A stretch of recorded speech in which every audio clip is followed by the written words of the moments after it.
tumefanikiwa katika kutinga hatua ya robo finali dhidi ya Dodoma. Furaha kiasi gani, lakini pia mchezo ulikuwa mgumu kwa namna gani? Kwanza tunamshukuru Mwenyezi Mungu kwa matokeo haya ambayo tumeyapata, matokeo ambayo tuliyahitaji sana na hatujayapata kwa takriban mechi mbili mtawalia, mechi dhidi ya Azam na mechi dhidi ya TRA. Kwa hiyo mashabiki wetu wakawa wamemisi ushindi kweli kweli. Leo hii ilikuwa ni mechi muhimu kwetu, kama ambavyo nilieleza jana, ni muhimu kushinda mchezo huu wa leo. Kwanza tunahitaji kufuzu kwenda hatua ya robo finali, kwa sababu tunahitaji ubingwa wa kombe hili. Lakini vile kama haitoshi, tulihitaji kushinda mchezo huu ili kukomesha mazoea sisi na Dodoma Jiji. Dodoma Jiji tayari walikuwa wameshaanza kupata kiburi fulani hivi cha kujiamini ya kwamba wanatumudu na wanatuweza.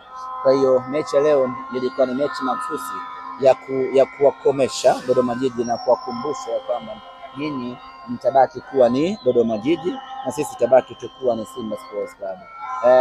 Walitaka kuanza kutuzoea, na laiti kama tungeruhusu mechi ya leo iishe kwa matokeo ya kuwapendeza wao, maana yake wangezidi kutuzoea zaidi. Kwa hiyo ilikuwa ni purposely kwa ajili ya kukomesha mazoea, lakini kuwakumbusha Dodoma Jiji hata kama utapata sare kwetu inakuwa ni matokeo ya kubahatisha tu, lakini hatulingani ubora.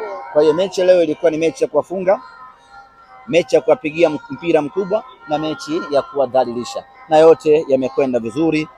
Walipopata goli la kwanza nikajua shughuli yao imeisha hapa, kwa sababu psychological timu ndogo haipo kwa ajili ya kuifunga timu kubwa, ipo kwa ajili ya kuizuia timu kubwa.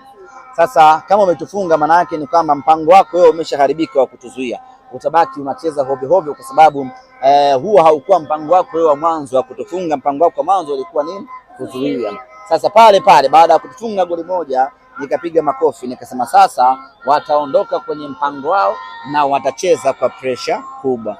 Tukaenda half time wakiongoza goli moja bila.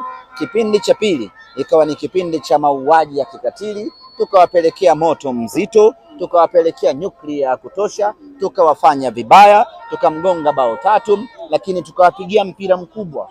Kuna wakati tukawa tunajirelax, kama tuende vile, kama tutaki vile, kama waondoke vile, ili mradi kumtesa tu na kumuonesha kwamba yeye bado ni timu ndogo.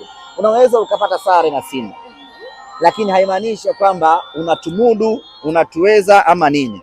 Ukipata sare na Simba unashukuru umepata sare, unaanza kujipanga na vitu vingine, lakini sio Simba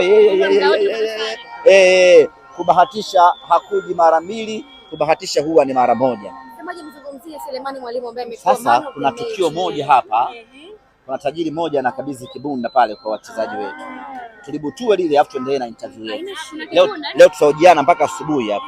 Let's go. Fountain Gate ni mechi nyingine ngumu, lakini tunaamini kwa mshikamano ambao tumeonyesha kwenye mechi hii ya leo, tukiuonesha hivyo kwenye mechi ya Fountain, tunao uhakika wa kupata matokeo mazuri zaidi.